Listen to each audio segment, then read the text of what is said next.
Hello and welcome to March 2025. We made it. It feels like it's been about 2 years, but it's only been 2 months. Wow. Things are moving fast and furious. I hope that you had some time to take care of yourself and connect with others in a supportive way. So let's jump into March. March is ushering in a gigantic wave of major shifts astrologically. So buckle in. It's by far one of the most notable months of 2025, with both Mercury and Venus stationing retrograde. Eclipse season is in full swing, and Neptune is making its initial ingress into Aries, which is a very big deal. This takes place at the end of the month.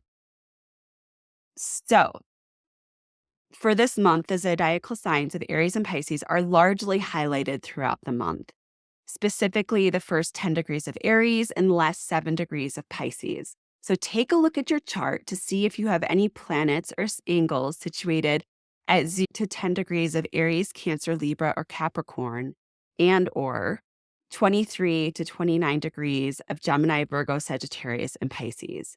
If you have placements in these areas of your chart, you could be more imminently impacted by the high voltage planetary activity that's taking place in March, as well as into April, which we'll get to next month.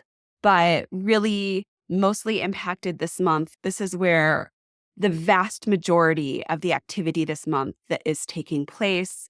And let's jump into it, beginning with Venus. And also, we're going to throw Mercury retrograde into this discussion as well. You'll see why in a moment. But Venus retrograde takes place every year and a half. And the sign that Venus retrogrades in repeats every 8 years. This year, Venus is beginning her retrograde in Aries and ending in Pisces. So reflect back to 2017, 2009, 2001, 1993, 1985, etc. Just keep going back every 8 years to get an idea for how Venus retrograde in Aries has shown up in your life previously and what patterns tend to arise for you during this particular Venus retrograde cycle. Venus stations retrograde on March 1st. So right at the beginning of the month, here we go. At 10 degrees Aries, 50 minutes. The moon is in a conjunction to Venus as she stations, which is a beautiful gesture to the warrior feminine. In addition, Venus is in a semi-square to Uranus and a sextile to Jupiter. This is an unyielding and fired up Venus. She doesn't play by the rules and is justified by her bold stance. Venus will maintain this intensity until she re-enters Pisces on March 27th and immediately conjoins Neptune. At this time, the Venusian influence will likely retreat and soften. And on April 12th, Venus will station direct in conjunction to Saturn at 24 degrees Pisces, 37 minutes. The second half of this Venus retrograde is distinctly different than the first half. The fierce warrior goddess who begins this journey retraces her steps through the more subtle and emotionally charged terrain. We could enter this Venus retrograde with vim and vigor, only to realize that surrender, compassion, and even loyalty can be just as powerful and maybe even more so. Venus retrograde can provide a deep learning space for relationships in general. So feel into where your relationships could be revisioned, tweaked, enlivened. Also look to the creative areas of your life, the women in your life, as well as the social environment that you live within. These are all areas that could be up for reevaluation. This Venus retrograde includes a possible conclusion to the topics that arise. You could compile a logistical plan for how to move forward and maybe realize an ending or even a severing that is necessary. In addition, Mercury is moving alongside Venus for the majority of this Venus retrograde, stationing retrograde on March 15th at 9 degrees Aries, 35 minutes. And it's in an opposition to the moon in Libra, which I love. It's a juxtaposition to the conjunction that we had with the stationing of Venus. So the moon is still really involved, and a semi-square to Uranus. So we have this reiteration of Uranus also being very involved. So we have both the feminine element as well as connection with the people and the emotions of the people, and a revolutionary spirit as well, kind of shaking stuff up. Mercury will station direct on April 7th, 2025 at 26 degrees Pisces, 49 minutes, and will also be conjunct Saturn at this time. Both Venus and Mercury are embarking upon nearly identical journeys, which is very rare. We don't see this very often. Venus moves a bit more slowly, so the timeline of her journey is a bit longer than Mercury's. The intimate connection from both the moon, which I just spoke to, and Mercury to the Venus retrograde suggests that the cosmos is highlighting this particular Venusian journey, stating that it is an important moment for the world at large and also personally for many individuals. It is likely that you are already experiencing the influx of themes that will be highlighted for you at this time. Reflect on what material is floating to the surface for you to deepen into. Mercury's influence can give voice to the process that you are working through with Venus. On the world stage, we could see women's rights, reproductive rights, as well as LGBTQ rights go through the ringer. Arts and entertainment could experience landmark releases, as well as other events. Venus also represents the sweet honey that holds society together. We could see social cohesion as a whole being reconfigured as well. Next, we move to the Virgo total lunar eclipse. Here we are in another eclipse season. Technically, we've actually been in this eclipse season since the beginning of March. It began on the Pisces new moon on February 27th. And eclipse season rolls around twice a year and lasts for about a month. So we're used to these times of a little bit more chaos, feeling like the gravity's lifting up around us and spinning our lives into a direction that we may not have anticipated, but that is actually more suitable to the direction that we need to go in. And as if we didn't have enough occurring in the Pisces Aries sectors of our charts, this eclipse season bookends both the Venus and the Mercury retrograde cycles. So how this works is that the Virgo total lunar eclipse is the sun is in Pisces in this eclipse, and that is very close to where Venus and Mercury station direct from their retrograde cycle, which will take place in April. But these degrees are marked and very sensitive. And the Aries partial solar eclipse, which we'll speak to later, will take place at 9 degrees Aries 0 minutes, which is very close to where both Venus and Mercury station retrograde. So this is really notable. We really have an important focus on this part of our charts this year, or this month. Very notable.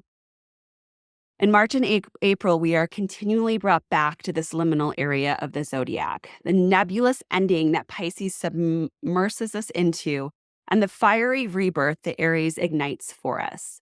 Teetering upon the realm of beginnings and endings seems appropriate in the context of the great change that the human race stands upon at this moment.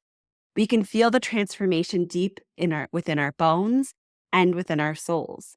Life as we know it is dissolving into fertile goo, only to reemerge as something different altogether, but we must trust the process. The Virgo total lunar eclipse highlights a conjunction between the Sun, Saturn, and Neptune, as well as a flowing aspect to Uranus. There is a bit of foreshadowing to this eclipse to the upcoming Saturn-Neptune conjunction that will be close this summer and will perfect in February of 2026. How can we dream into the dissolution of the structure that we stand upon? Can we trust that when our foundations are washed away, that we can both survive the process and reemerge stronger on the other side?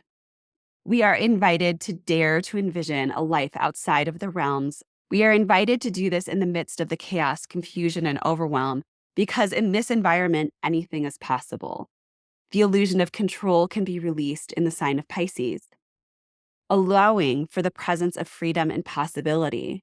And with the South Node conjunct the Virgo moon for this eclipse, we are encouraged to loosen our grasp on practicality and perfectionism. What doesn't make logical sense? Go there. What doesn't add up? Make that happen. What taps into the innate love that is located within each and every human being? Yes, yes, yes. All right. So We're just going to jump right into the Aries partial solar eclipse, which takes place on March 29th. And as I stated above, is situated at 9 degrees Aries, 0 minutes. This eclipse further deepens the ongoing dance between endings and beginnings.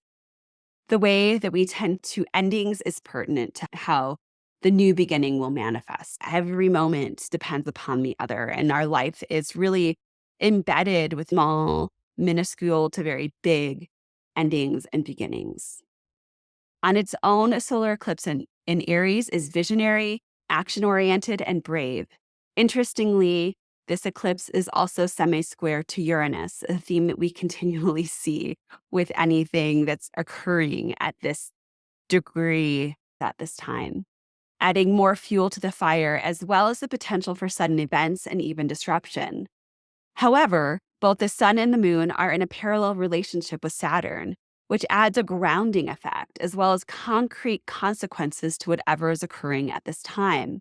This is also a reminder that we cannot leave our karma behind as we step forward towards new life. As earthbound beings, karma can change and adjust, but we will always be working within karma's gravitational pull. The immediate effects of this eclipse will be noticeable until April 12th, when the next non-eclipse full moon takes place. However, eclipses in general have about a 6-month window of impact until the next eclipse season. Interestingly, Venus also stations direct on April 12th, and Mercury a couple days before that. So expect the core of the upcoming upheaval and reworking to take place until about mid-April. Last, and certainly not least, is Neptune into Aries.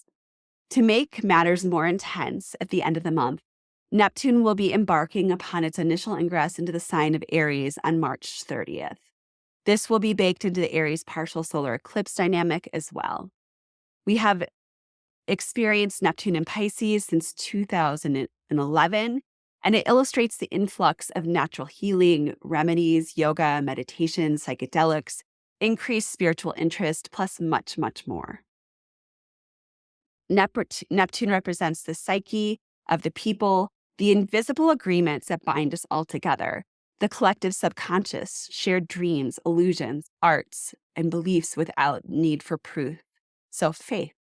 Neptune has the ability to bring people together for the good of all, as well as the ability to cause mass chaos through the deception and confusion. Neptune allows us to experience the psychic, subtle, and all-encompassing ways that humans are interconnected with one another, regardless of time and space. Neptune is both the dream and the nightmare.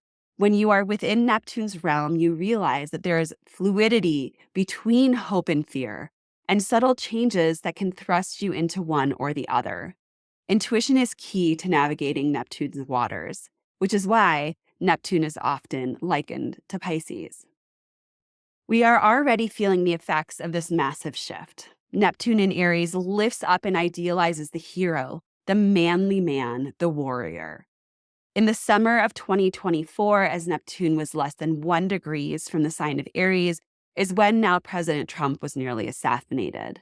The performance of Trump standing up, fist in the air, in the midst of a nearly fatal aggressive act and later roaring fight, fight, fight is aligned with the archetype that Neptune and Aries can embody. It can be argued that this event largely helped Trump to win the 2024 presidential election. This event largely manifested a universal dream among many that had been lying latent and was ready to step onto the world stage. We now see this same archetype front and center in this new administration. The shift from dreamy Pisces into action-oriented Aries can feel a bit jolting. However, it can be argued that many are ready to wring out much of the emotional compassion. We can see this through DEI, the removal of that, like a wet rag. Enablement, potential avoidance, lack of clear boundaries, and gaslighting can constitute the shadow side of Neptune and Pisces. Not that this is where I personally stand. However, I must believe that if this were necessary for the evolution of humans, we would not be where we are. Everything happens for a reason. I do not agree with throwing it all out. However, there is a stickiness and an oversaturation to Neptune and Pisces. The gravity to Neptune and Pisces is great. So the shift into Aries requires blunt force, which we're seeing. Just as the bud pushing through the soil in springtime requires courage and disruption to the soil's surface in order to later bloom.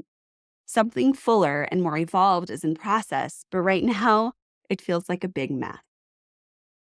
While the change is not comfortable, it can be helpful to know that the cosmos is requiring these changes for the greater good of humanity.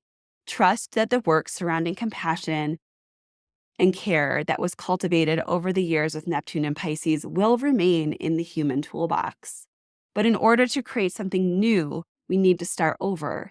And that is where Aries rears its head and shares its talents.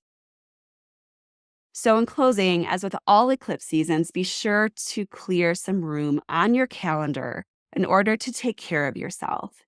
These times can be overwhelming on their own, but with so many other major transitions occurring simultaneously, it's important to prioritize you.